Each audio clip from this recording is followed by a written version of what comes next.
Bien, bonjour à chacun et à tous. Bonjour à ceux qui nous suivent en ligne ou en différé. Donc, nous sommes le 19 mars 2023 et la date nous rappelle que il y a 3 ans, on commençait nos cultes de confinement. Donc, le temps passe, mais voilà, ça nous a ouvert de nouvelles portes et ça nous a montré que le Seigneur tient tout dans sa main. La parole nous dit, l'Éternel répondit à Job du milieu de la tempête et dit, qui est celui qui obscurcit mes desseins par des discours sans intelligence? Saint-Terrain, comme un vaillant homme, je t'interrogerai et tu m'instruiras. Où étais-tu quand je fondais la terre? Dis-le si tu as de l'intelligence. Qui en a fixé les dimensions? Le sais-tu? Ou qui a étendu sur elle le cordeau? Sur quoi ces bases sont-elles appuyées? Ou qui en a posé la pierre angulaire? Et Dieu continue ainsi pendant 4 chapitres, vous le savez, enfin presque 4 chapitres. Mais n'oublions pas que quand Dieu s'adresse ainsi, c'est à Job qu'il le fait, qui était l'homme à l'époque qui n'avait pas son pareil au niveau de piété de vie, d'intégrité surtout. Et pourtant là, Dieu montre l'abîme qu'il y a entre la créature et le Créateur. Il pose simplement quelques questions et tout d'un coup, nos experts scientifiques deviennent tout petits, n'est-ce pas? Eux qui cherchent encore à comprendre vaguement quelques-unes de ces choses. Prions, prions Seigneur. Seigneur notre Dieu, c'est vers toi, le grand Dieu créateur, que nous venons ce matin, car tu es celui qui est digne d'adoration. Tu as créé tout cet univers, tu nous as créés, tu as créé notre race afin que toute chose loue ta grandeur et adore la perfection de ton être. Mais Seigneur, même si nous voulons le faire, c'est parce que tu as eu cette miséricorde, cette grâce envers nous, parce que notre race s'est rébellée. Et nous voyons en nous encore chaque jour ces élans de la chair qui luttent contre la connaissance de ta perfection.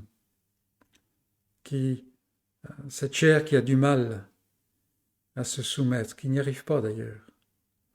Et Seigneur, si nous sommes ici, c'est parce que tu as tourné nos pas vers ta demeure, en quelque sorte. Non pas que tu habites des temples ou des lieux faits de main d'homme, mais Seigneur, d'une manière figurée, nous venons dans ta présence. Et ce matin, nous te prions que par ton esprit, tu t'approches de nous et que tu nous enseignes, que nous puissions entendre ta voix. Et si tu peux t'approcher, c'est parce que ton Fils a accompli cette œuvre parfaite. Donne-nous de voir Jésus-Christ dépeint devant nos yeux comme celui qui est sans pareil et qui accomplit le salut d'une manière parfaite. Donne, Seigneur, à nos cœurs cette joie, cette assurance, sachant qu'en Jésus-Christ, tu nous aimes et tu t'approches de nous. Sois béni, ô notre Dieu, et donne-nous de t'adorer pendant ces instants. Nous te prions, Jésus-Christ. Amen. Donc notre premier cantique ce matin, c'est le numéro 37 dans nos recueils. Seigneur, grand Dieu, ton pouvoir est immense. Tu dis, du néant surgit l'univers.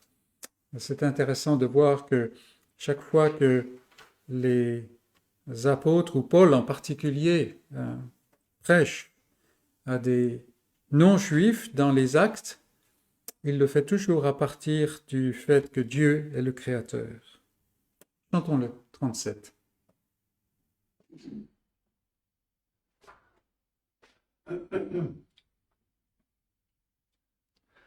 Seigneur grand Dieu, ton pouvoir est immense, tu dis du néant, surgit l'univers. Rien ne subsiste que par ta puissance, soleil de flamme ou limite des mers. Le firmament et ses millions d'étoiles, tout obéit au plus profond des cieux. Mon cœur s'émeut lorsque tu lui dévoiles ta majesté, ton pouvoir glorieux. Seigneur grand Dieu, profond est ta sagesse, qui se révèle dans ta création. Tu fis de nous, malgré notre faiblesse, par ton esprit des enfants d'adoption. Le mont superbe et le roseau qui plie font éclater ta gloire aux yeux des cieux.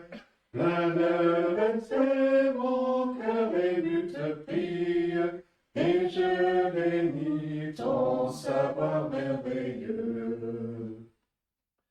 Seigneur grand Dieu, ton amour est sublime, ton Fils indicible va le révéler. Tu n'éteins pas le lumignon infime, qui fume encore et ne peut plus brûler.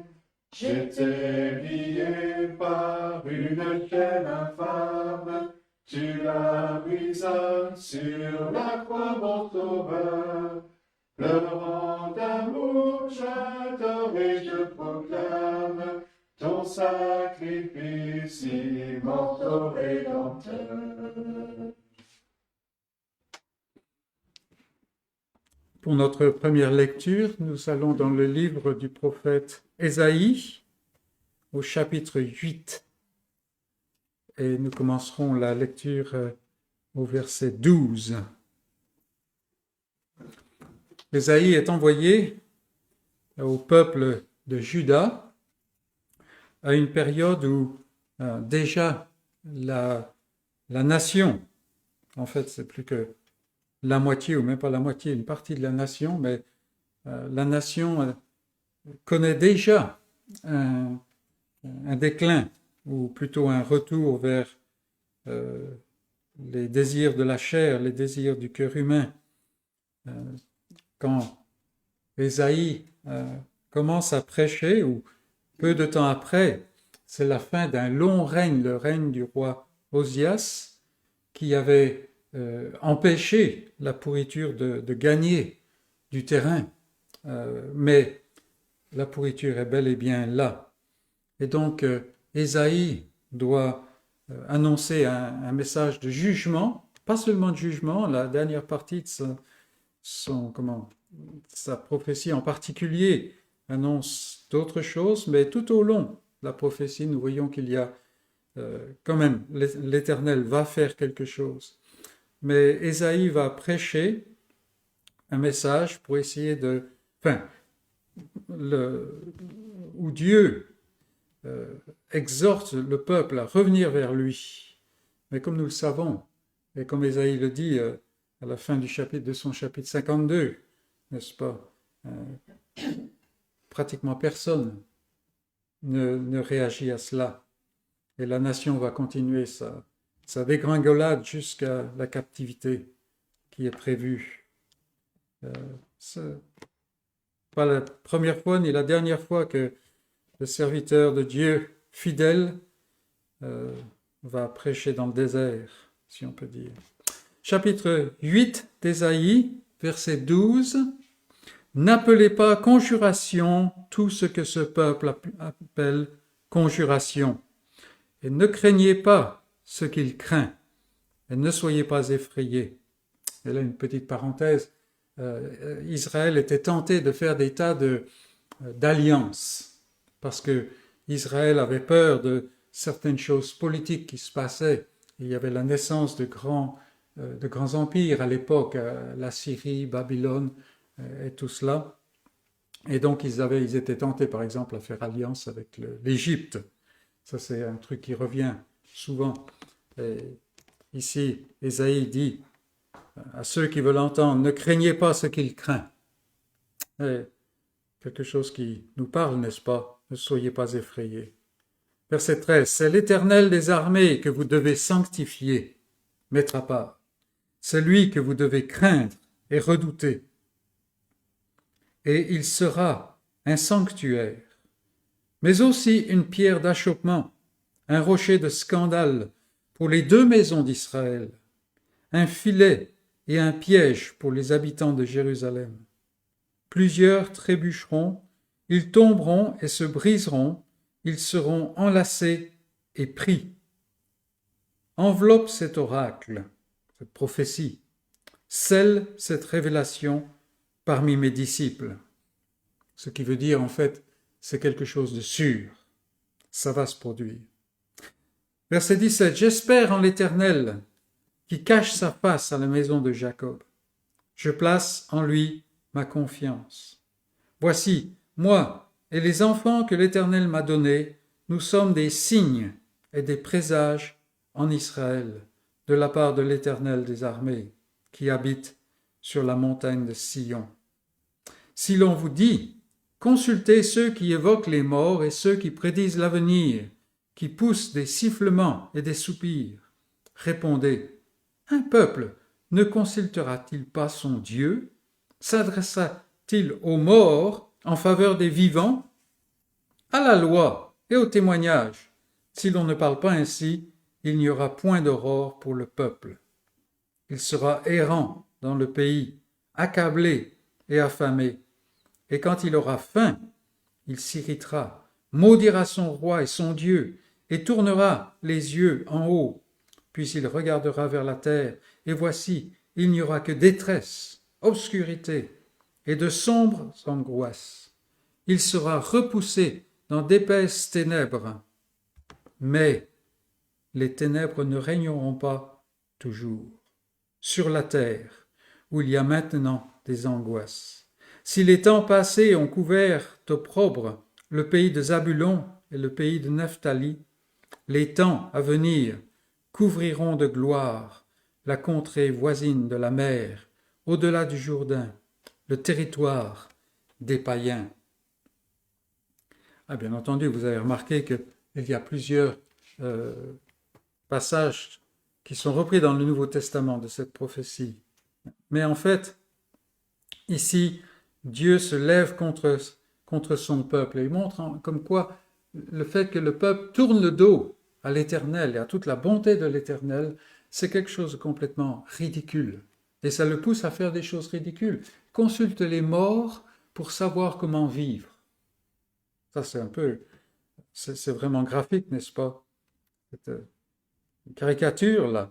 Et surtout, le fait qu'il faut revenir à ce que Dieu dit. C'est lui qu'il faut craindre. Bien entendu, ce n'est pas la crainte servile qui paralyse, mais au contraire, c'est la crainte qui amène à l'obéissance, c'est la crainte qui est le fruit de la foi, n'est-ce pas? Et au verset 20, regardez, à la loi et au témoignage. Et quoi que ce soit qu'on rencontre, la réponse, il n'y a aucune autre réponse que celle-ci, à la loi et au témoignage. Qu'est-ce que ça veut dire? À l'écriture, à la parole de Dieu. Et on cherche telle chose, telle réponse, et tout cela, c'est dans la parole de Dieu. C'est pour cela qu'on perd son temps si on ne va pas à la parole de Dieu. Et si on ajoute à la parole de Dieu. Mais Ésaïe voit qu'il y a des jours terribles qui viennent, parce que le péché doit être expié. Mais il voit aussi, parce que Ésaïe parle souvent du reste, que pour le reste, la manière d'expier n'est pas la même chose. C'est à travers ce substitut qui est annoncé tout le long de l'Ancien Testament, même jusqu'à son époque déjà. Et c'est pour cela qu'il peut dire, mais les ténèbres ne régneront pas toujours, parce qu'il y a un jour que le Seigneur a désigné où il va ouvrir la porte. Et c'est ce que nous voyons maintenant dans nos études, n'est-ce pas? Donc, il y a le réalisme biblique mais aussi l'espérance biblique. Et c'est quelque chose d'important à relever. Donc voilà, un encouragement qui nous vient à travers d'un passage assez sombre, n'est-ce pas? Et nous allons nous-mêmes chanter maintenant au numéro 246. 246, de Dieu, l'amour éternel. C'est cela qui réconforte le croyant, n'est-ce pas? De Dieu, l'amour éternel à mon cœur s'est fait connaître, et je sais qu'il est réel par l'Esprit qui me pénètre. C'est la beauté de la réponse de Dieu, qui est l'union avec son peuple par Jésus-Christ. 246.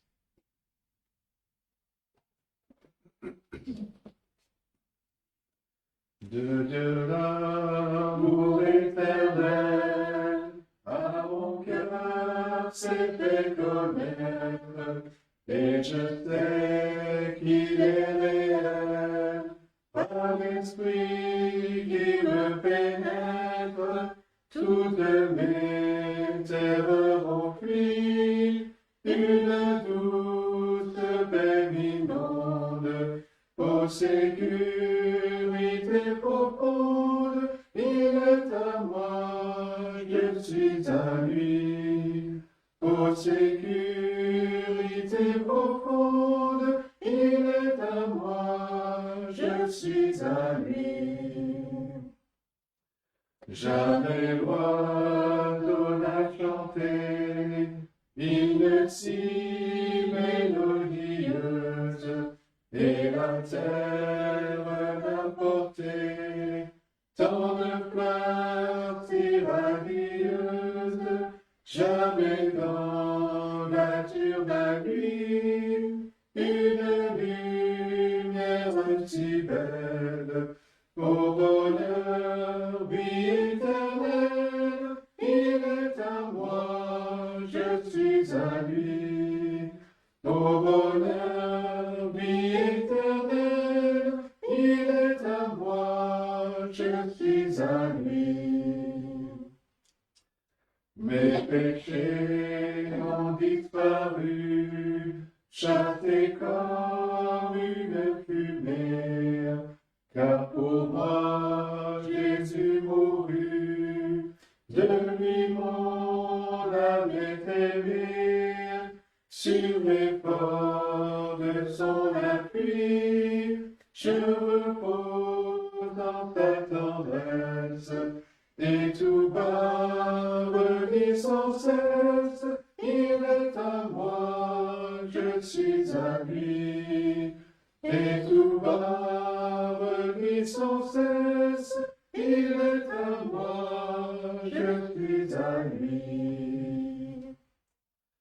À lui seul et pour toujours, l'enfer, la mort ni la vie, rien ne peut de son amour priver mon âme ravie. Que le monde soit détruit et que le soleil s'éteigne, Jésus vit et Jésus règne, il est à moi, je suis à lui. Jésus vit et Jésus règne, il est à moi, je suis à lui. Nous nous réjouissons de cette union en Jésus-Christ, n'est-ce pas? Allons dans le Nouveau Testament pour notre deuxième lecture, la lettre de Paul à Tite et le chapitre 3.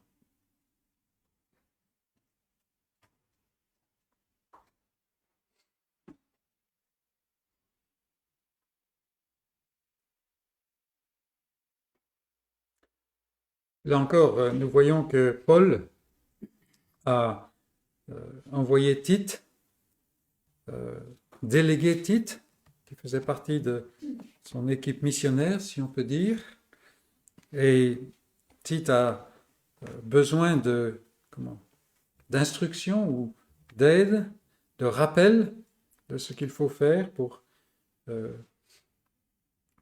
protéger l'Église, pour structurer l'Église, si on peut parler ainsi, de façon à ce que chacun soit nourri et reçoive le soin dont il a besoin.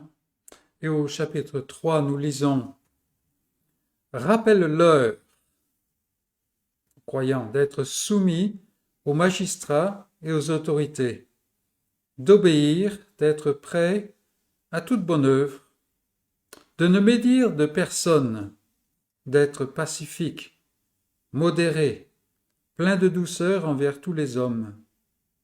Car nous aussi, nous étions autrefois insensés, désobéissants, égarés, asservis à toute espèce de convoitise et de volupté, vivant dans la méchanceté et dans l'envie, dignes d'être haïs et nous haïssant les uns les autres.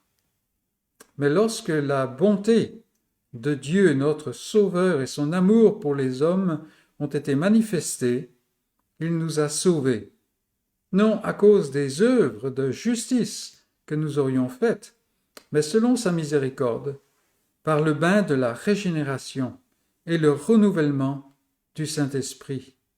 Il l'a répandu sur nous avec abondance, par Jésus-Christ, notre Sauveur, afin que, justifiés par sa grâce, nous devenions héritiers dans l'espérance de la vie éternelle. Cette parole est certaine et je veux que tu affirmes ces choses afin que ceux qui ont cru en Dieu s'appliquent à pratiquer de bonnes œuvres. Voilà ce qui est bon et utile aux hommes. Mais évite les discussions folles, les généalogies, les querelles, les disputes relatives à la loi, car elles sont inutiles et vaines. Éloigne de toi après un premier, un second avertissement celui qui provoque des divisions. Et Paul continue ainsi. Mais nous voyons que la vie chrétienne, et nous devons nous le rappeler continuellement, la vie chrétienne est plus que savoir ou connaître les éléments de la vérité. Ça, c'est assez facile en fait. Il suffit de bien écouter et puis de répéter ces choses et tout cela. Mais la vérité est au centre. Mais la vérité œuvre dans le cœur et dans la vie du croyant. Et la raison pour laquelle Paul parle ainsi, c'est parce que même pour le croyant, ça n'est pas naturel d'une certaine manière, dans le sens qu'il vit encore dans la chair. Et il y a ces penchants, ces attirances, n'est-ce pas? Il parle de toutes sortes de convoitises. Oh, toutes sortes de convoitises, toutes sortes de voluptés, se laisser aller, n'est-ce pas? On est vraiment dans une génération de laisser aller. Mais nous pouvons être aussi pris par cela. Et en fait, quand on regarde la description qu'il a des œuvres de la chair, là, c'est tout centré sur soi-même. Et il met pendant à cela, en opposition à cela, le fait d'être centré sur Jésus-Christ, vivre la vie de Jésus-Christ. Et c'est cela que Tite doit annoncer, doit enseigner, que ce soit publiquement, s'il y avait la prédication telle que nous l'avons maintenant, mais aussi à tout moment, en toute situation, privée, publique, et ainsi de suite. Et c'est ce que Dieu veut. C'est la volonté de Dieu. Et c'est pour cela que nous devons nous encourager les uns les autres à vivre selon la vérité. Alors ce n'est pas toujours pratique ni facile, ni plaisant de faire cela. Et il faut beaucoup de doigté et d'amour, n'est-ce pas? Mais c'est toujours bon de s'encourager les uns les autres. Et à travers ça, on peut avoir cette pensée, cette reconnaissance au Seigneur pour nous avoir unis.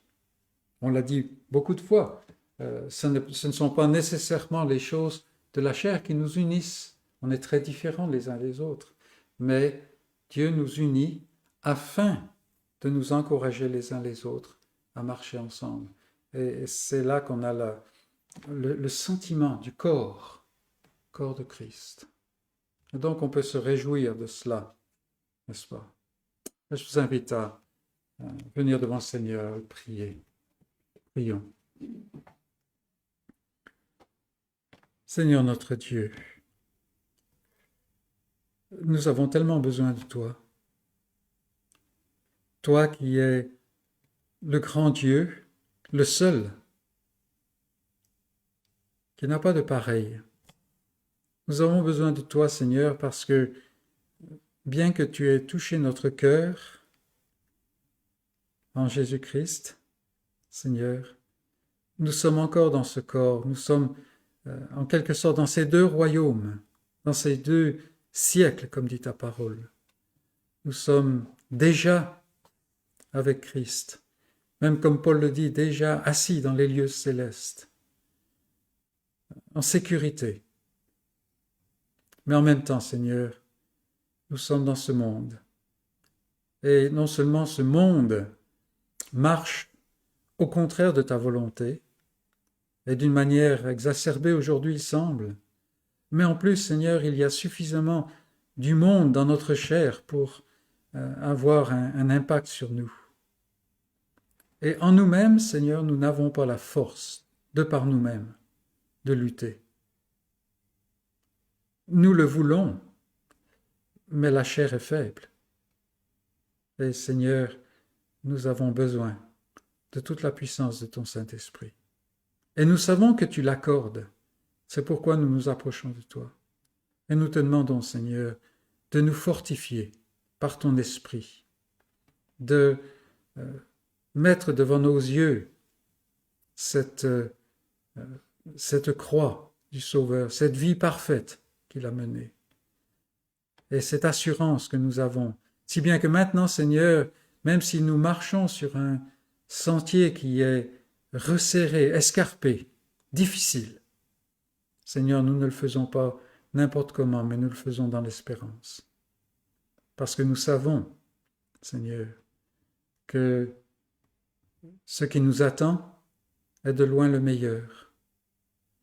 Et nous savons surtout, Seigneur, que ton Fils revient.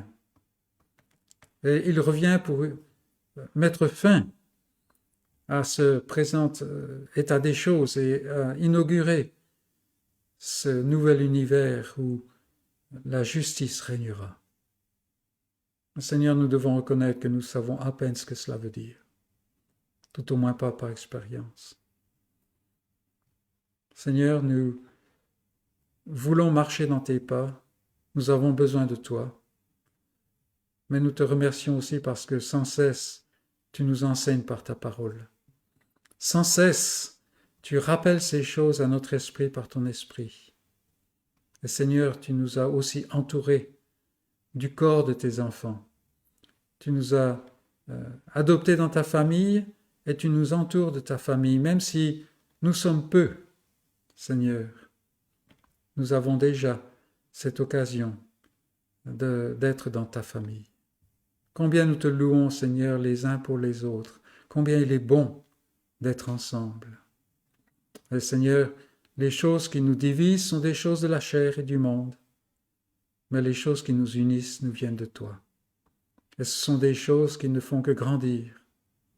Ô notre Dieu, nous te prions que ton Église véritable connaisse cette union partout sur cette terre. Il y a des croyants, Seigneur, qui sont isolés, qui ne le veulent pas, mais qui le sont.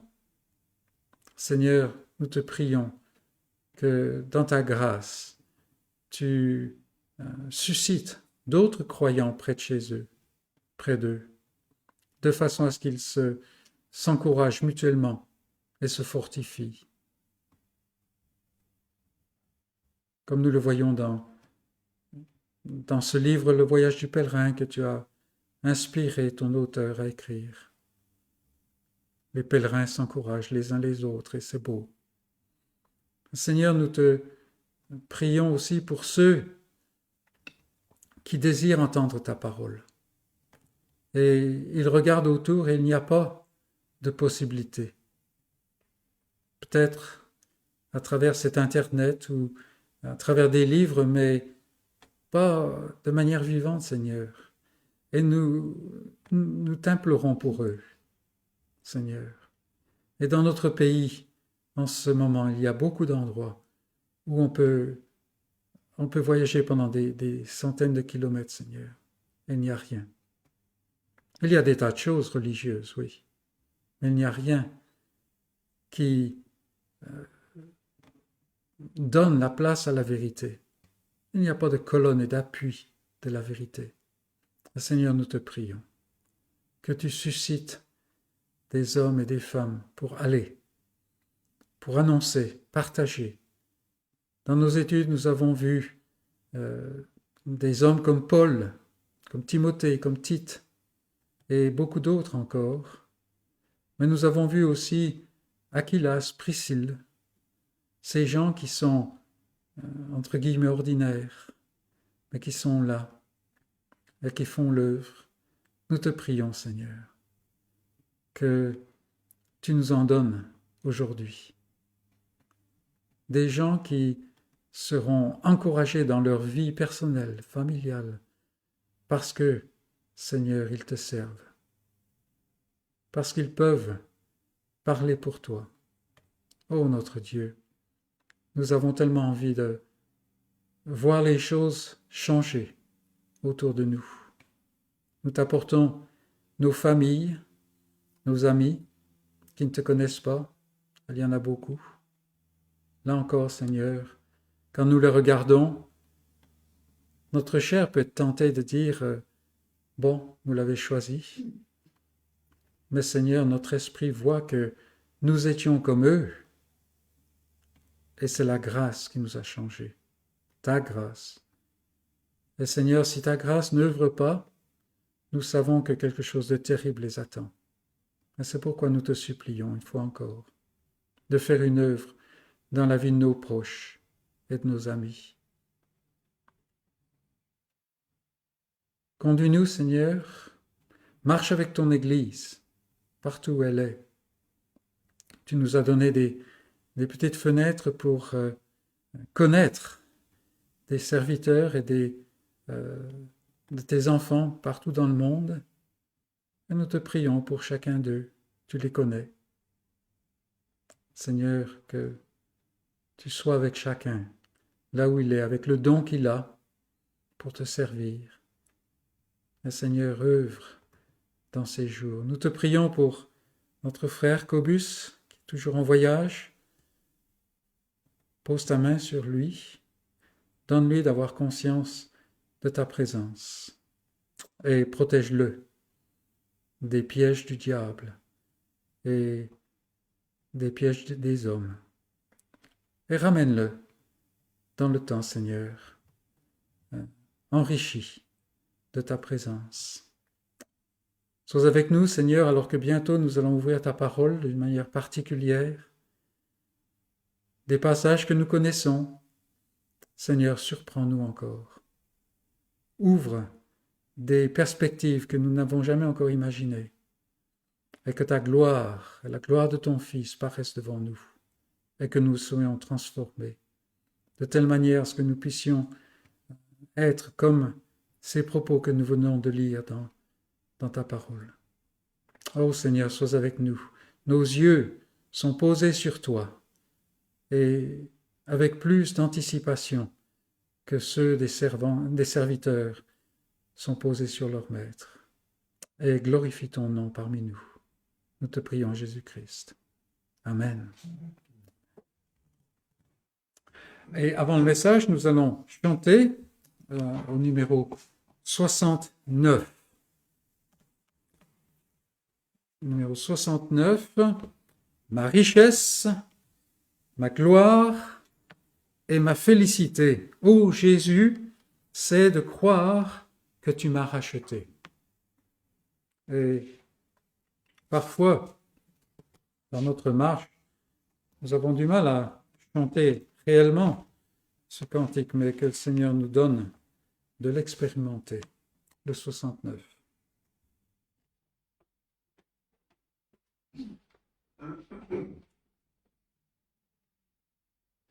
Ma richesse, ma gloire féliciter. Ô Jésus, c'est de croire que tu m'as racheté. Rempli de confiance en toi, divin Sauveur, je vis dans l'espérance et je marche sans peur. Rien d'autre les souillure, rien ne guérit le cœur, sinon les meurtrissures et le sang du Sauveur. Oui, Jésus seul nous lave de toute iniquité et procura l'esclave l'heureuse liberté. Pour que toute la terre apporte à ce Sauveur ses péchés, sa misère, il fait grâce aux pécheurs. Son amour insondable lui fit quitter le ciel pour donner aux coupables un salut éternel.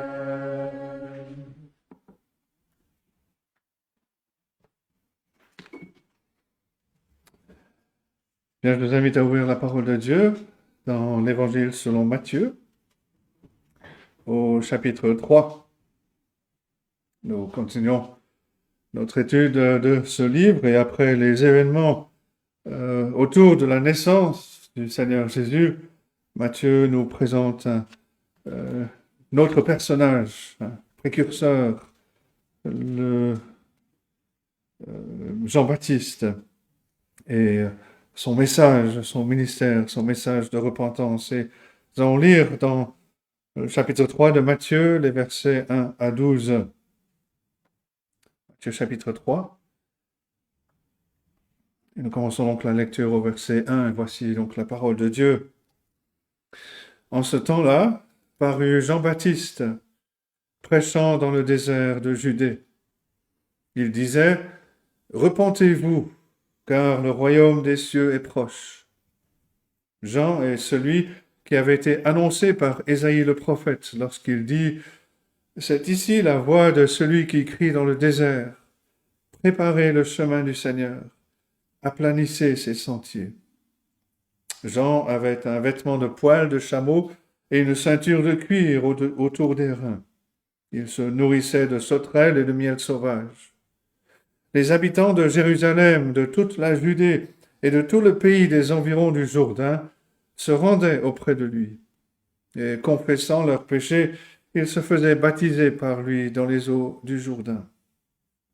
Mais voyant venir à son baptême beaucoup de pharisiens et de sadducéens, il leur dit, « Race de vipères, qui vous a appris à fuir la colère à venir ? Produisez donc du fruit digne de la repentance, et ne prétendez pas dire en vous-même, nous avons Abraham pour père. Car je vous déclare que de ces pierres-ci, Dieu peut susciter des enfants à Abraham. Déjà la cognée est mise à la racine des arbres. Tout arbre donc qui ne produit pas de bons fruits sera coupé et jeté au feu. Moi, je vous baptise d'eau pour vous amener à la repentance.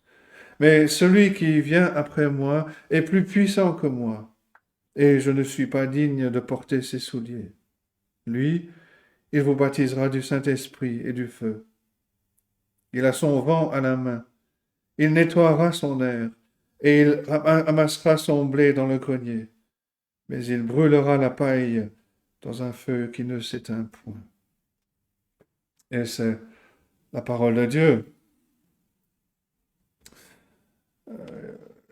On raconte une histoire, et c'est une histoire parmi d'autres. Je pense qu'on pourra trouver des parallèles de cette histoire. C'est l'histoire d'un PDG d'une compagnie aérienne qui avait engagé des négociations avec les pilotes, le personnel, les mécaniciens, pour que tout le monde accepte une baisse de salaire importante pour sauver l'entreprise. Et en même temps, ce PDG et d'autres cadres de l'entreprise allaient recevoir des millions d'euros en primes parce qu'ils allaient sauver l'entreprise grâce à ces négociations. Et quand cette information a fuité, les syndicats se sont révoltés et ils ont mis en péril toutes ces négociations pour sauver l'entreprise. Le PDG a semblé avoir des remords quand il s'est excusé dans les jours qui ont suivi.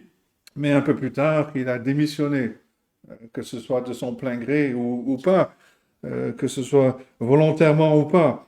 Et il est parti avec plus d'1,5 million d'euros en indemnité de départ. Et on se pose la question, est-ce que ce PDG s'est vraiment repenti quand il a eu des remords? Ou est-ce qu'il a simplement regretté d'avoir été attrapé? On peut rencontrer des gens semblables qui semblent être à la fois tristes et désolés, mais qui ne sont peut-être ni l'un ni l'autre. Certaines personnes savent comment feindre la tristesse pour obtenir ce qu'elles veulent. Elles savent tromper, elles savent arnaquer les gens. Et de telles expériences nous poussent à penser que la repentance n'est authentique que lorsqu'on avoue et qu'on montre de la contrition avant qu'on ne soit attrapé, avant qu'on ne soit confronté au mal qu'on a fait.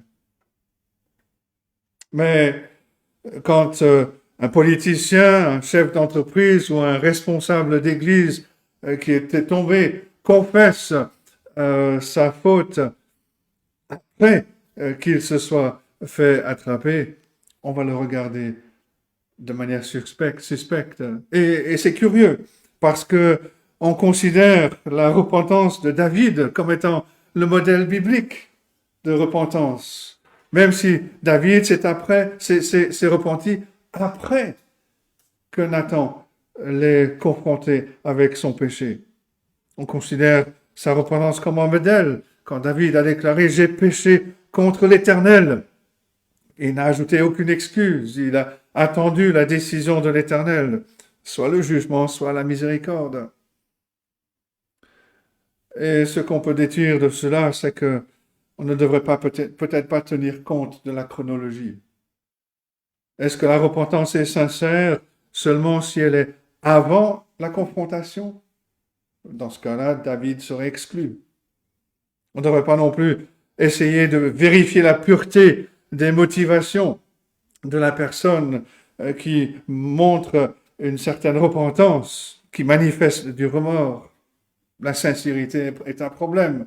On a déjà dit ici qu'on peut être sincèrement dans l'erreur, mais ce n'est pas le problème principal. Pour connaître le problème principal, il faut se tourner vers Jean-Baptiste, le ministre, le prophète de la repentance. Et tout d'abord, le premier point, la mission prophétique de Jean-Baptiste. Où se trouve-t-il? Il se trouve dans le désert.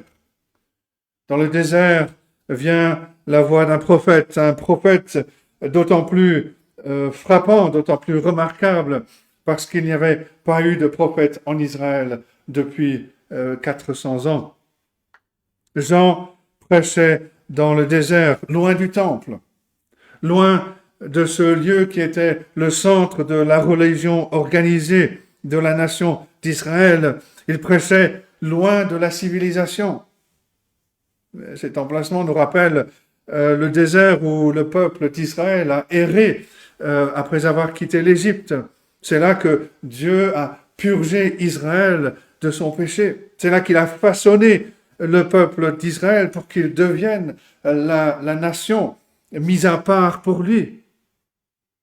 Il est vrai qu'à l'époque de Jean-Baptiste, le peuple d'Israël pensait qu'un prophète ou le Messie pourrait éventuellement venir du désert pour rebâtir la nation. Et on lit donc dans les premiers versets, en ce temps-là apparut Jean-Baptiste, prêchant dans le désert de Judée. Il disait, repentez-vous, car le royaume des cieux est proche. Et c'est son message. Repentez-vous, car le royaume des cieux est proche. Certains voient la repentance comme un sentiment, la tristesse pour quelque chose qu'on a fait ou qu'on a omis de faire. D'autres ont entendu dire que le mot se repentir dans le Nouveau Testament signifie changer d'avis. C'est à peu près vrai. Mais la repentance implique beaucoup plus que le mental. Le changement d'esprit fait partie d'un changement personnel complet. Un changement d'esprit, un changement de cœur, un changement de vie. Plus fondamentalement, se repentir, c'est retourner à Dieu, retourner à son alliance. C'est lui être loyal, c'est lui obéir. Et Jean-Baptiste donne une raison pour cela. Le royaume arrive, le Seigneur vient et il apporte le jugement avec lui. Il va faire quelque chose de nouveau. Dieu envoie quelqu'un qui est bien plus grand qu'un simple prophète.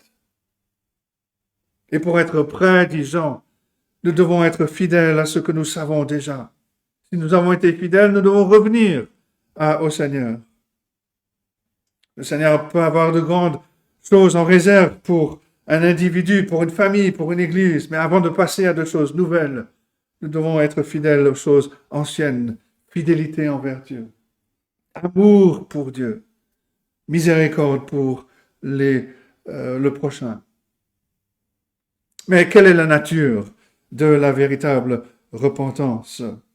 Lorsque Jean appelle le peuple d'Israël à la repentance, il fait plus que de les appeler à simplement être désolés pour les actions passées. La repentance peut inclure la tristesse, parce que nous sommes conscients d'avoir blessé quelqu'un. Le péché peut causer de la souffrance à d'autres. Mais on peut pécher contre quelqu'un sans le blesser. Et on peut aussi infliger de la douleur aux autres sans pécher contre eux. On peut pécher sans causer de douleur quand on va envier quelqu'un. La personne ne le sait pas. Quand on va convoiter après cette personne. Mais d'un autre côté, on peut faire du mal à quelqu'un sans péché. Le personnel médical, les dentistes par exemple, les kinés font du mal tous les jours. Mais ils n'ont pas besoin de se repentir parce que la douleur fait partie de leur thérapie. Les enseignants, les entraîneurs d'une équipe sportive infligent également une sorte de douleur parce qu'ils cherchent à corriger l'erreur. Une femme célibataire, sympathique, qui recherche l'amitié peut infliger de la douleur à un homme célibataire sans aller jusqu'au péché. Elle va lui sourire, elle va l'appeler par son nom, elle va écouter attentivement quand il parle. L'homme va confondre la gentillesse pour un intérêt romantique. Et il va chercher à aller plus loin. Et la femme comprend son dessein, elle va prononcer ces mots tant redoutés, mais je te considère simplement comme un ami. Et l'homme est écrasé. La femme l'a blessé d'une certaine manière. Et même si elle ne recherche qu'une simple amitié, elle n'a pas péché. Elle n'a donc pas besoin de se repentir. Le péché peut blesser les autres, mais la repentance est bien plus que la tristesse d'avoir blessé quelqu'un. La repentance est aussi bien plus que la tristesse de nous blesser nous-mêmes. Les pécheurs que nous sommes sont comme des pauvres cow-boys. Les péchés sont des balles qui peuvent toucher les autres, mais les pécheurs se tirent aussi souvent dans le pied. Proverbe 5, 22 dit ceci, le méchant est pris dans ses propres iniquités. Il est saisi par les liens de son péché. Le filet du péché piège le pécheur. Certains d'entre nous se rappellent peut-être du président, de l'ancien président américain Bill Clinton, qui était très en colère quand il a été accusé du péché d'avoir une relation illicite avec une interne de la Maison-Blanche et était très en colère, violemment. Il a dit « Je n'ai jamais eu de relation avec cette femme ». Il a remis en question les motivations de ceux qui disaient justement qu'il en avait eu. Et quelques semaines plus tard, quand les preuves irréfutables de cette relation avec cette femme sont devenues publiques, le président Clinton était plein de remords. Est-ce qu'il était vraiment repentant? Peut-être, peut-être pas. On ne connaît pas sa condition. La repentance, c'est bien plus que la tristesse, bien plus que le remords pour un comportement honteux. Même si quand un homme est pris dans un péché, la publicité et la honte peuvent conduire à la repentance. Mais la vraie repentance est bien plus que cela. La repentance est plus que la tristesse que nous connaissons quand on a été pris ou blessé nous-mêmes ou quand on a blessé d'autres personnes. Et l'exemple de Judas nous le montre. Judas a trahi le Seigneur Jésus jusqu'à la mort pour des raisons variées. Les évangiles disent qu'il avait l'habitude de voler dans la bourse commune des disciples, que les sacrificateurs lui ont payé une somme substantielle pour avoir trahi Jésus, que Satan est entré dans son cœur. Après la mort de Jésus, Judas est rempli de remords. Il a essayé, mais il a échoué de rendre l'argent qu'il avait gagné pour avoir trahi le Seigneur Jésus-Christ. Et plus tard, il s'est donné la mort. Il était désolé pour son péché, mais au lieu d'amener sa peine à Dieu, il était désespéré. Il a regardé, il s'est tourné vers lui-même. Il ne s'est pas tourné vers Dieu. Ses remords sont devenus une auto-condamnation. Se condamner, ce n'est pas se repentir. Se vautrer dans l'auto-flagellation est une forme d'égoïsme. Dieu ne veut pas que nous étouffions dans notre culpabilité. Il veut que nous amenions notre culpabilité à lui, afin que nous puissions trouver le pardon et la libération, la paix qu'il accorde en son Fils Jésus-Christ. Celui qui se repent réellement porte sa peine vers le Seigneur. Quand l'apôtre Paul discute de la repentance de certains chrétiens à Corinthe, il dit qu'il regrette sa réprimande, que sa réprimande ait blessé l'Église pendant un certain temps, mais il est heureux parce que votre tristesse vous a porté à la repentance. 2 Corinthiens 7. Et il explique, car vous avez été attristés selon Dieu, afin de ne recevoir de notre part aucun dommage.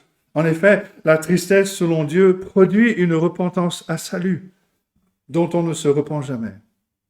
Tandis qu'à la tristesse du monde produit la mort. 2 Corinthiens 7, versets 8 à 10. Dans la tristesse du monde, le pécheur se sent mal pour lui-même, pour sa souffrance, pour sa honte, pour sa réputation, pour ses relations endommagées.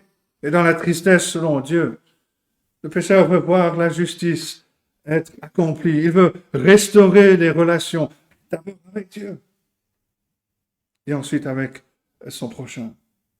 La véritable repentance regarde à l'intérieur au péché, à l'extérieur au mal causé aux autres, mais aussi regarde à Dieu et à son Sauveur, Jésus-Christ. Le grand catéchisme de Westminster, écrit en 1649, question 76 pose, la question 76 pose la question suivante.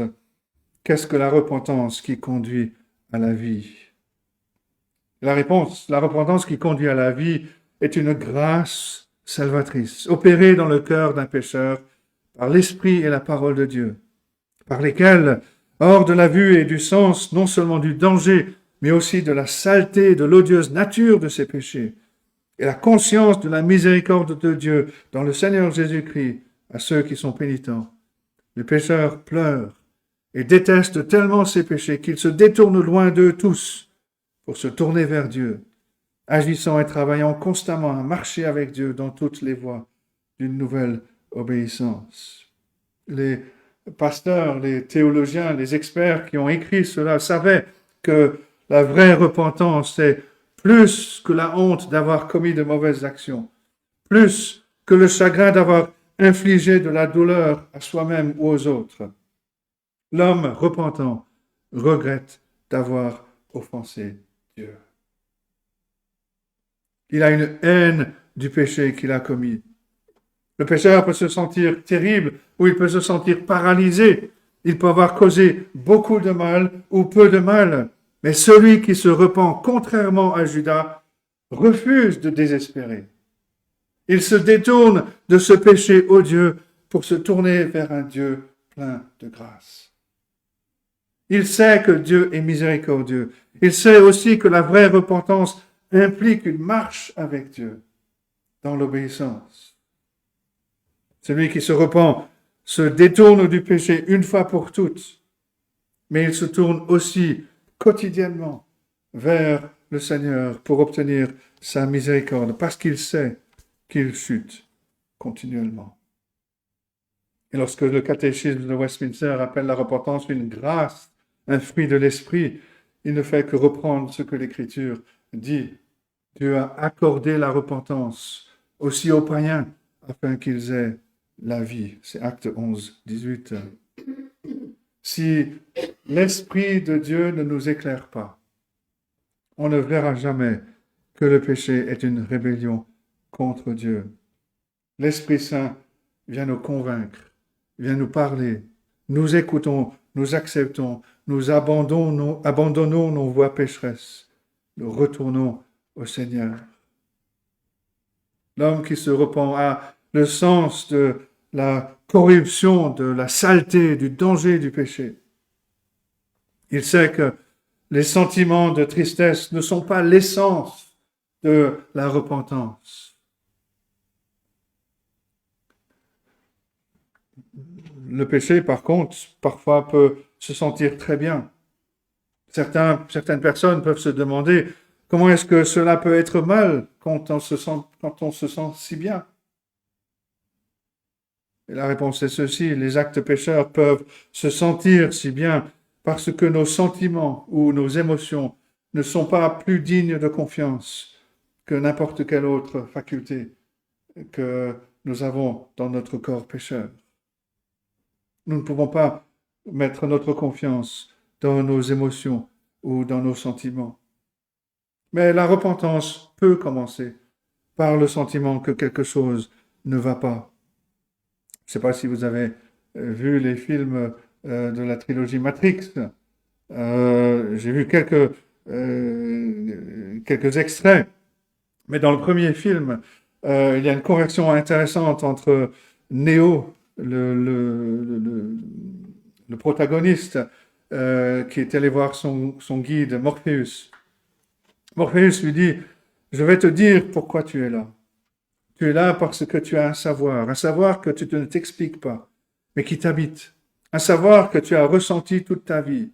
Tu sais que le monde ne tourne pas rond sans comprendre pourquoi, mais tu le sais, comme un implant dans ton esprit, de quoi te rendre malade. C'est ce sentiment qui t'a amené jusqu'à moi. Sais-tu exactement de quoi je parle? Néo répond, de la matrice. Morpheus, non. Est-ce que tu veux également savoir ce qu'elle est? La matrice est universelle, elle est omniprésente. Elle est avec nous ici en ce moment même. Tu la vois chaque fois que tu regardes par la fenêtre ou lorsque tu allumes la télévision. Elle est le monde qu'on superpose à ton regard pour t'empêcher de voir la vérité. Et Néo pose la question, quelle vérité? Morpheus répond, le fait que tu es un esclave, Néo. Comme tous les autres, tu es né enchaîné. Le monde est une prison où il n'y a ni espoir, ni saveur, ni odeur. Une prison pour ton esprit. Dans ce scénario d'un film du monde, c'est plutôt un diagnostic intéressant de la condition humaine. Mais la vraie repentance inclut plus qu'un sentiment que quelque chose va mal. Aussi grand que soit notre sentiment de péché ou de rupture, celui qui se repent a, pour reprendre les paroles ou le langage de la confession de Westminster, il a une conscience de la miséricorde de Dieu dans le Seigneur Jésus-Christ. La repentance comprend une conviction persistante que quelque chose ne va pas, mais elle va plus loin que la crainte ressentie par ces deux personnages, Néo et Morpheus. Dans l'histoire de la rédemption, Dieu donne le diagnostic du péché, mais il va apporter le remède. Par le Seigneur Jésus-Christ, Dieu enlève la culpabilité du péché, il couvre sa honte, il nous renouvelle afin que nous puissions avancer avec lui dans le combat contre le péché. La haine du péché et la tristesse ne cèdent pas au désespoir, mais elles nous poussent à rechercher Dieu et à vivre dans une vie de fidélité et d'obéissance. Mais l'appel de Jean à la repentance a des caractéristiques particulières et c'est ce que nous voulons voir maintenant. Jean est l'héritage des prophètes. Jean est décrit comme une voix dans le désert. Une telle voix qui parle loin du centre de civilisation aurait pu passer inaperçue. Sauf que l'Esprit de Dieu remuait le peuple. Dieu les préparait pour la venue de son Messie. Jean est celui, comme le dit verset 3, celui qui avait été annoncé par Ésaïe le prophète, lorsqu'il dit « C'est ici la voix de celui qui crie dans le désert. Préparez le chemin du Seigneur, aplanissez les sentiers. » Jean avait un vêtement de poil de chameau, une ceinture de cuir autour de ses reins, il se nourrissait de sauterelles et de miel sauvage. Ce vêtement fait penser à Élie, un autre prophète appelé par Dieu à déclarer le jugement sur Israël. Et on ne s'attendrait pas à ce qu'un message appelant à la repentance soit populaire. Mais Matthieu nous dit, verset 5, que les gens venaient, se pressaient pour entendre Jean. Les habitants de Jérusalem, de toute la Judée, de tout le pays des environs du Jourdain se rendaient auprès de lui. Ils venaient de la capitale. Ils venaient de la région méridionale d'Israël, des environs de là où se trouvait Jean-Baptiste. Et quand ils l'entendaient, ils ont confessé leurs péchés. Ils se faisaient baptiser par lui, dans les eaux du Jourdain. Et la confession de leurs péchés, la volonté d'être lavés par les eaux du baptême, suggère que les foules étaient sincères. Il est vrai qu'à l'époque, beaucoup de Juifs pratiquaient des lavements rituels pour la purification. Mais ce baptême se dirige vers le concept chrétien du baptême parce qu'il signifie un changement de cœur, une identification avec une nouvelle communauté. Matthieu continue, beaucoup de pharisiens et de sadducéens sont venus observer le ministère de Jean. Les chefs religieux, les sadducéens, les pharisiens, chefs religieux de l'époque, représentaient moins de 5% de la population. Ils ne sont pas venus pour écouter Jean.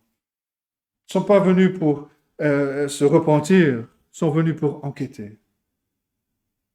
Et en cela, ils ressemblent tous les chefs religieux d'Israël qui ont souvent résisté, voire même attaqué les prophètes comme Élie, Élisée ou Jérémie. Et Jean-Baptiste a décelé leur hypocrisie. Il lance une critique en 4 parties. Tout d'abord, verset 7, il les accuse. Race de vipères. Qui vous a appris à fuir la colère à venir? Les vipères sont rusées, trompeuses, dangereuses. Ces hommes étaient tous les 3. Ils espéraient apparemment échapper à la colère du jugement de Dieu en venant vers Jean.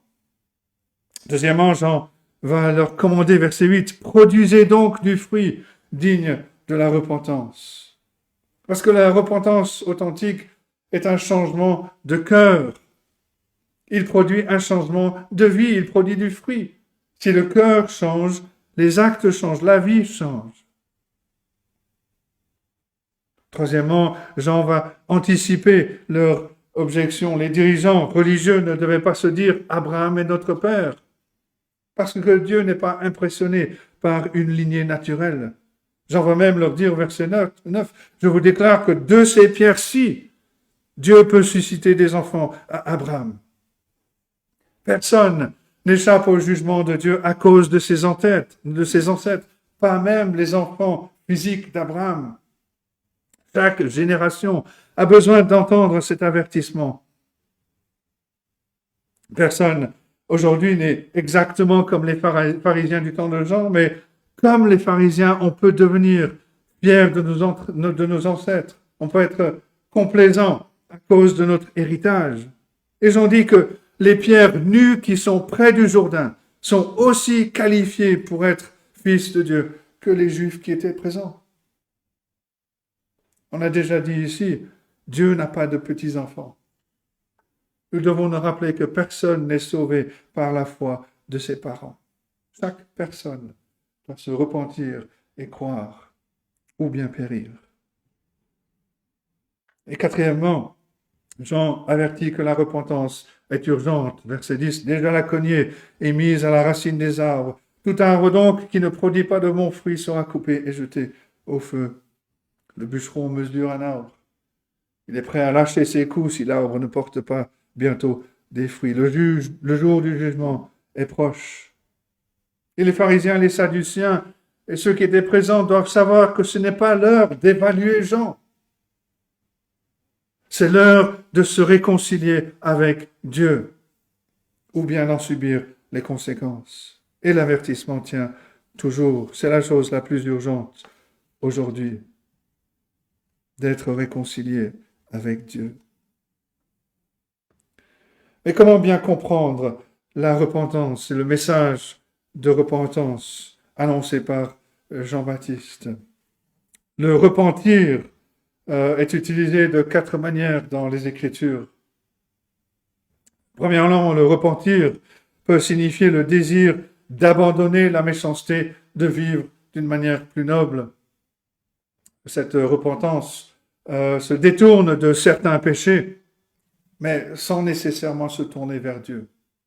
Ce n'est qu'une réforme morale, sans conversion à une foi durable en Dieu. Aujourd'hui, on dirait que se repentir pourrait conduire quelqu'un à boire moins d'alcool, à moins courir les jupons, à être plus honnête, par exemple. Deuxièmement, le repentir peut signifier une conversion à salut, une tristesse selon Dieu.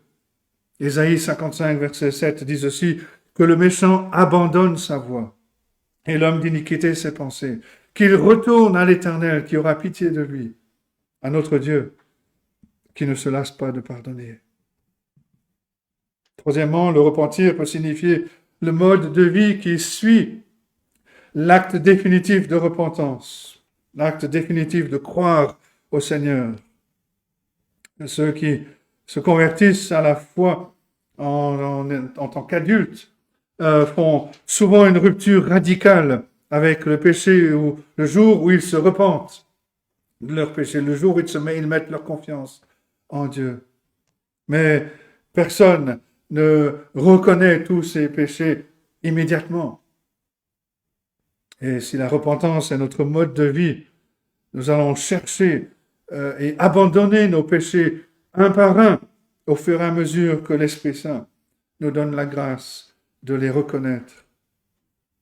C'est ce message qu'Ézéchiel avait en tête quand il crie à Israël, « Revenez et détournez-vous de toutes vos transgressions, afin que l'iniquité ne cause pas votre ruine. » Ézéchiel 18, verset 30. Les faux du temps, les péchés habituels nous aveuglent. De telle sorte qu'une personne vraiment repentante doit œuvrer pendant des années pour briser des habitudes qui sont profondément enracinées. Et on découvre l'étendue du mal très lentement. Il faudra peut-être des années à un homme pour savoir que ses craintes au sujet des richesses l'ont poussé à se cramponner à son argent, à être avare ou parfois même trompeur. De la même manière, on se débarrasse de nos préjugés avec beaucoup de difficultés. que ce soit contre les riches ou les pauvres, ou les noirs ou les blancs, ou les jeunes ou les vieux, les maigres et les potelés. Étant donné que cela peut prendre une vie entière pour rejeter nos péchés. La repentance est un mode de vie pour le croyant. Et quatrièmement, le repentir peut signifier l'occasion où un homme ou une femme racheté ou même une assemblée retourne à Dieu après une saison spirituellement froide. Et dans ce repentir, nous revenons à notre premier amour, à notre première dévotion. C'est ce que le Seigneur dit à Éphèse, à l'église d'Éphèse, en Apocalypse 2, versets 4 et 5. Ce que j'ai contre toi, c'est que tu as abandonné ton premier amour. Souviens-toi donc d'où tu es tombé. Repens-toi et pratique tes premières œuvres. Ce passage nous rappelle d'abord à nous repentir de nos péchés, à nous tourner vers Dieu. Il exhorte chaque homme, chaque femme, chaque jeune à se réconcilier avec Dieu en se repentant du péché, en se tournant vers le Seigneur Jésus-Christ.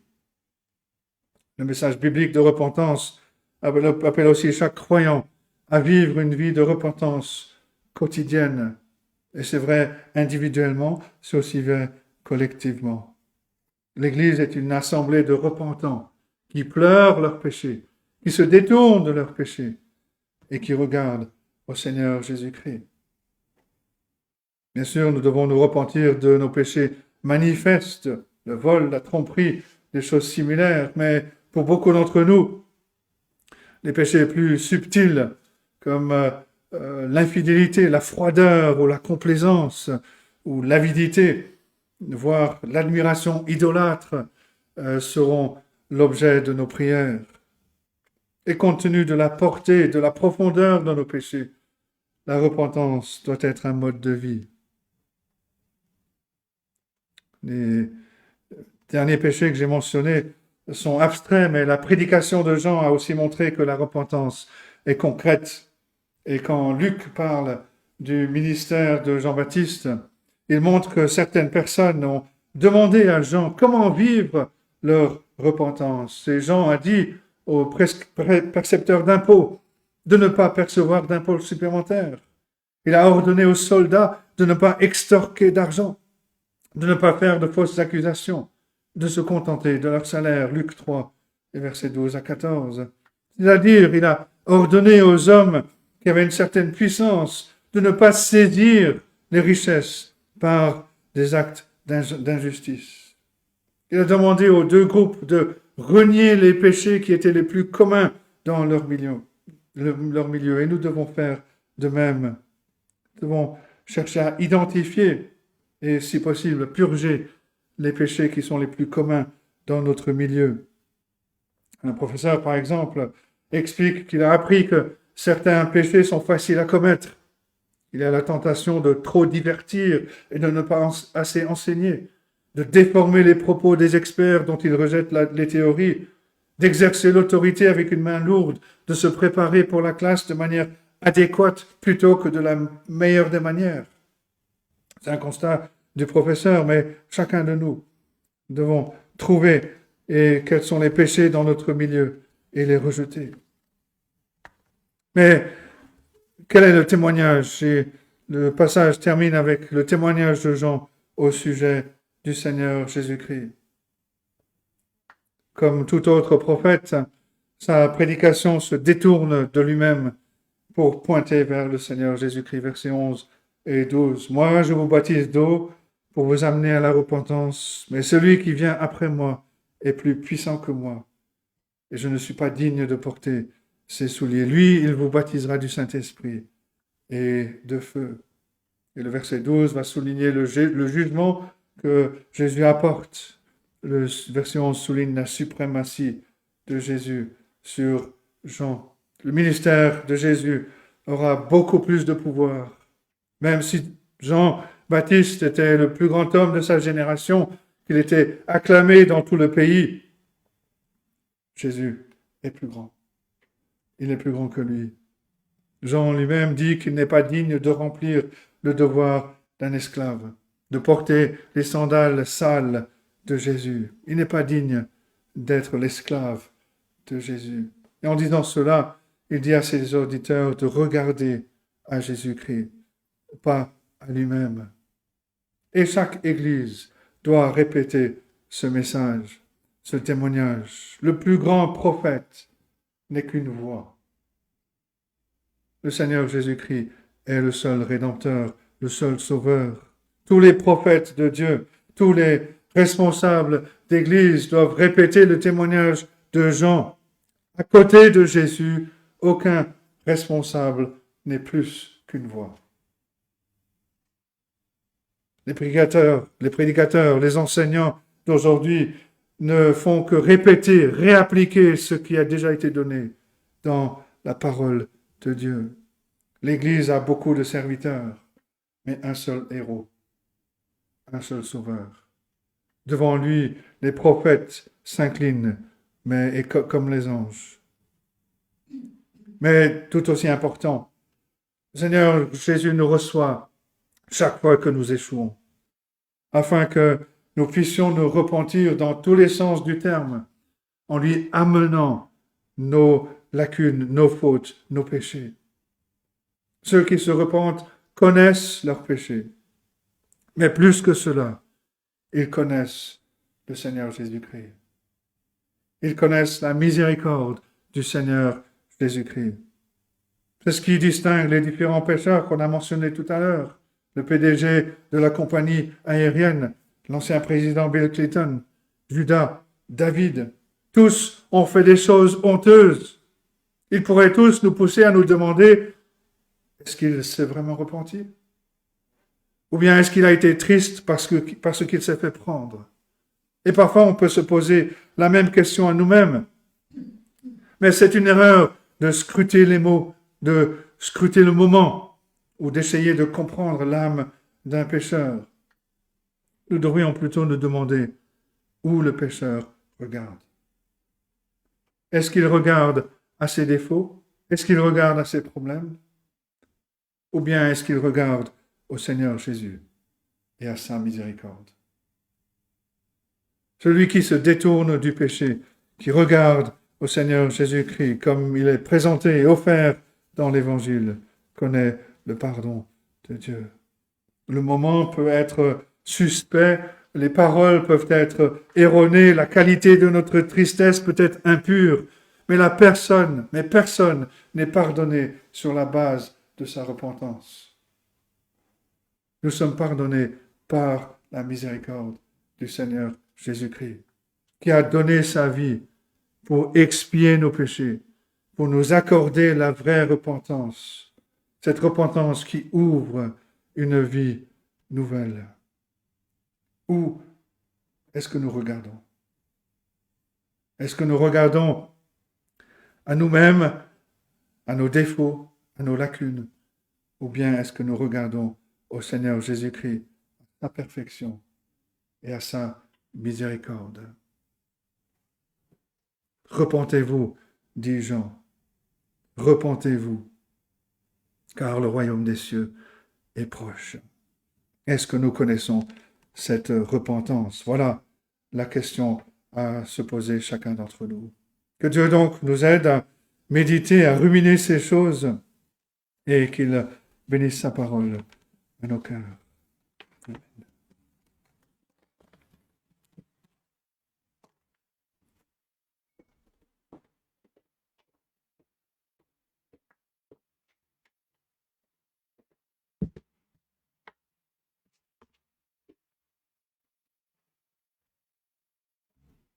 Nous allons conclure notre culte avec le chant du cantique 241.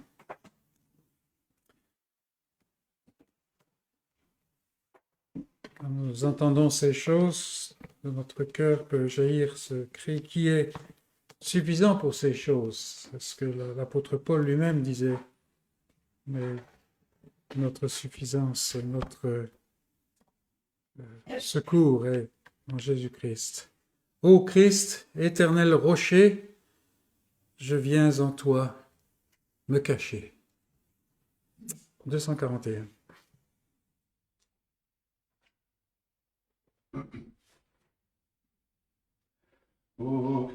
Christ éternel rocher, je viens en toi me cacher.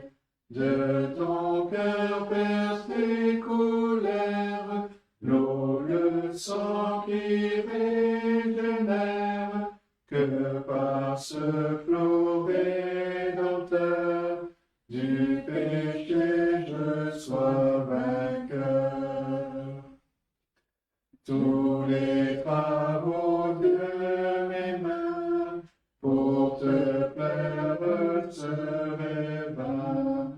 Lors même quand ma détresse, mes pleurs couleraient sans cesse, il ne saurait me laver, toi seul peux et veux sauver.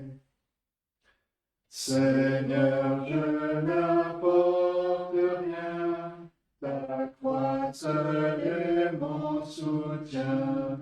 Je viens à toi sans ressource, souillé, je viens à la source, ouverte pour les pécheurs, ah, rends-moi pur où je meurs.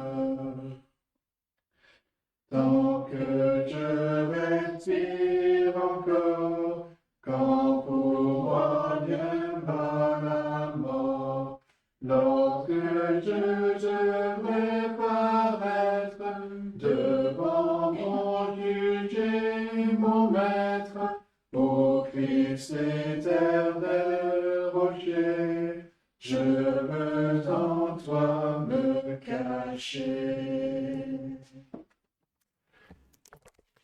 Donc dimanche prochain, nous ici, nous passerons à l'heure d'été.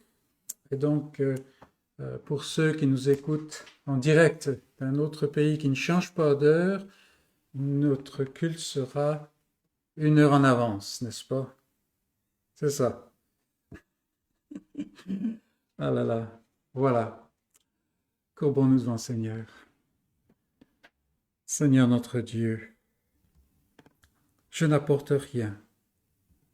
Ta croix seule est mon soutien. Seigneur, que cette vérité nous soutienne sans cesse et nous reprenne sans cesse, car nous en avons besoin. Seigneur, donne-nous cette repentance qui mène à la vie, qui développe la vie. Et pour cela, Seigneur, nous avons besoin de ton esprit. Nous avons besoin de ta puissance. Mais nous savons qu'en Jésus-Christ, tu as envoyé ton esprit avec puissance. Et que maintenant, Seigneur, tu continues chaque jour à marcher avec ton peuple. Conduis-nous dans cette semaine, donne-nous de marcher dans tes pas, approche-toi de nous et bénis ton peuple, nous te prions, en Jésus-Christ. Amen. Bon dimanche et bonne semaine.